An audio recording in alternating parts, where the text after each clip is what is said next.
Morning guys. તો ગૌતમ અને સ્વાગત છે તમારું આજના વિડીયોમાં. તો ફાઇનલી ભાઈ સવારના 6:30 થઈ ગયા છે અને થોડુંક વર્કઆઉટ કરવા માટે જળક્રાંતિ મેદાનમાં આવ્યા હતા. અહીંયા જો બધા બાળકો રમે છે મસ્ત. સામે સનરાઈઝ થવાની તૈયારી છે ભાઈ. યોગા ચાલે છે, વર્કઆઉટ ચાલે, રનિંગ ચાલે છે, ક્રિકેટ ચાલે છે, ફૂટબોલ ચાલે છે. એટલે આપણો ફર્સ્ટ ડે છે ભાઈ હાલવાનો. અને થોડુંક વર્કઆઉટ કરી લઈએ પછી ભાઈ ચા પાણી માટે ઘરે જઈશું, ફ્રેશ થશું. અને આજનો ભાઈ પ્લાન થોડોક ઇન્ટરેસ્ટિંગ રહેવાનો છે. હા ભાઈ, અરે રીલ્સ ચાલુ કરીને બેસી માર્યું આપણું બધું. વર્કઆઉટ પતી ગયું છે, અમે આવ્યા હતા અને ફર્સ્ટ ડે છે એટલે 3 જ રાઉન્ડ મેં કીધું પછી કાલ સવારે પગ દુખે એવું કામ આપણે નથી કરવાનું, ધીમે ધીમે બધું આવડી જાય. બાકી જો હવે કાકાની ફૂટબોલ રમે અત્યારે. ત્યાં જો ફૂટબોલ, હા એ રહ્યો. અને હજી આપણો અવાજ ખુલ્લો નથી હરખી રીતે. અહીંયા બાળકો મેચ રમે છે. હા કાકા એવી ચપ્પલ શું કરે? બેઠો તો એક્સરસાઇઝ કરે. ઓકે હા ભાઈ, વર્કઆઉટ પતી ગયું છે. તો પહેલાં ફ્રેશ થઈ જઈએ, પછી નાસ્તો કરી લઈએ અને પછી જઈએ બહાર. સવારે વહેલા ઉઠવાનો ફાયદો આ છે ભાઈ. જો શોર શરાબો ઓછો છે, પબ્લિક રોડ ઉપર ઓછું છે, હા ટીટ ઓછું થાય છે. આવી મજા. અમે આવું ક્યારેય કરવાનો વિચાર નહોતો કર્યો. હિરણભાઈ હવે રાતે અમને એવા ઘસ કહેવાય ને હરખા કરીને બેન. આને તો પહેલાં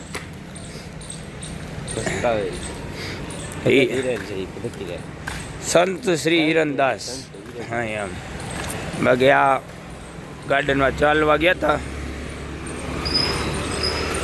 હો બસ બસ હા અહીંથી તો સીન આવી. ક્રિશભાઈ આપણો બ્લોગ જોવે છે બેઠા બેઠા.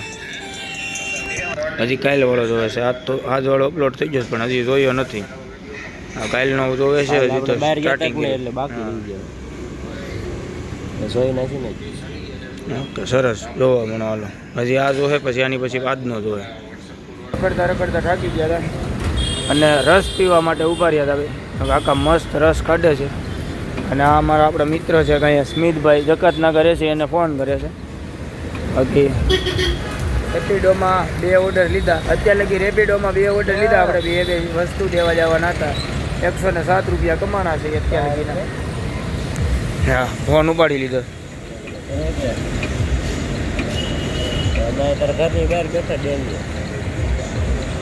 આવીશો તો એને 1 ગ્લાસ વધારે કટેવી રહ્યો. રસ આવી ગયો છે અને પેમેન્ટ કરવા આપણે સ્મિતભાઈને બોલાવ્યા છે. ખાસ કરીને તેડવા જવા પડ્યા કેમ કે પેમેન્ટ. હા રેડી. બાકી રસ તો હવે જોતા તો સારો લાગે ઉપર ફીણા વાળો. એ વ્લોગ બનાવે મારી યાર. અત્યારે આપણે ઘરે આવી જાય જમવા બેસી જાય. શેનું શાક છે? દૂધી બટેટા. ટમેટા તો હોય જ, દૂધી બટેટાનું જ કહેવાય. હા હે. આને શું કહેવાય? તો આને શું કહેવાય? તો આને શું કહેવાય? તો આ તો આમાં કંઈ લાગતું નથી. કંઈ સમોસું નહીં. અને ભાખરી છે, છાશ. આનો મોહનથાળ હજી હાલે છે. તો હવે જમી લઈ આગળ. બરોબર. તો ટાઈમ થઈ ગયો છે બપોરના 2 અને અમે જમવા બેસી ગયા છીએ. દૂધી બટેટા ટમેટાનું શાક છે, આ ભાખરી, રોટલી, પાપડ, છાશ અને જે આપણે અંબાજીથી લેવા હતા એ મોહનથાળ. જો હજી હાલે જ છે, મતલબમાં ખાલી જોવા આટલું જ પ્રસાદી રાખી છે. બાકી સ્મિતભાઈ પાસે ગયા હતા અને એમની પાસે બેઠા કેમ કે ફોટોગ્રાફીનું કામ કરે છે. એની હારે વાતચીત કરી. ક્રિશના મિત્ર છે બાળપણના, એમની સાથે પણ વાતચીત કરતા હતા લોંગ ટાઈમ. બાકી 2 વાગે અત્યારે અમે ઘરે જમવા બેઠા છીએ. થોડીક વાર આરામ કરશું ને પછી ફરી પાછા બહાર જઈશું. રોડ અત્યારે હાલમાં આવ્યા હતા અમે, હું અને ક્રિશ, મારી એક રીલ શૂટ કરવા માટે ઇન્સ્ટાગ્રામમાં નાખવા. 365 દિવસનો ચેલેન્જ લઈ લીધો, બટ અવાજ બેસી ગયો છે થોડો, એટલે હું 365 દિવસનો ચેલેન્જ હજી મેં ચાલુ કર્યો નથી. બાકી થોડાક જ ટાઈમમાં એ ચેલેન્જ પણ ચાલુ થઈ જશે. તો ક્રિસ જો અહીંયા ઊભો છે, આપણું રીલ્સનું શૂટિંગ પણ થઈ ગયું છે મસ્ત રીતે. હવે એડિટ કરવાની છે અને અપલોડ કરવાની છે. બાઇક મસ્ત અહીંયા ઊભી છે આપણી. વેધર અત્યારે બહુ મસ્ત થઈ ગયું છે, થોડીક હજી ગરમી મહેસૂસ થાય છે. અને ભાઈ જો અત્યારે પંછીઓ રખડે છે. સામે અહીંયા થોડાક દૂર ટ્રેન છે. આ સાઈડ ભરથાણા ગામ છે, લીલાછમ ભાઈ અહીંયા ઝાડવાઓ અને વૃક્ષો છે, બહુ મજા આવે છે. તો ફાઇનલી ભાઈ આપણી જ્યારે 365 દિવસની ચેલેન્જ ચાલુ થશે એટલે તમને બધા જ લોકોને હું વ્લોગના ઇન્ટ્રોમાં કહી દઈ. અવાજ હજી ભાઈ થોડો ક્લિયર નથી થતો, 2 કે 3 દિવસ થઈ ગયા. દવા લીધી છે પણ હજી કાંઈ અસર આપતી નથી, તો બતાવવું પડે. તો એવું લાગે તો ભગવાન કરે કે આપણું સ્પીકર ન ઉડી ગયું એને કે વ્લોગ મૂકી દેવા. આ દો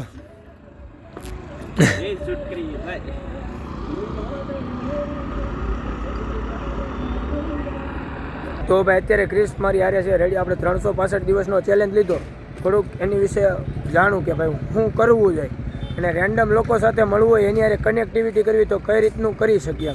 તો ક્રિસ તારું શું કહેવું છે કે ભાઈ મેં 365 દિવસનું ચેલેન્જ લીધું છે આપણે રેડી.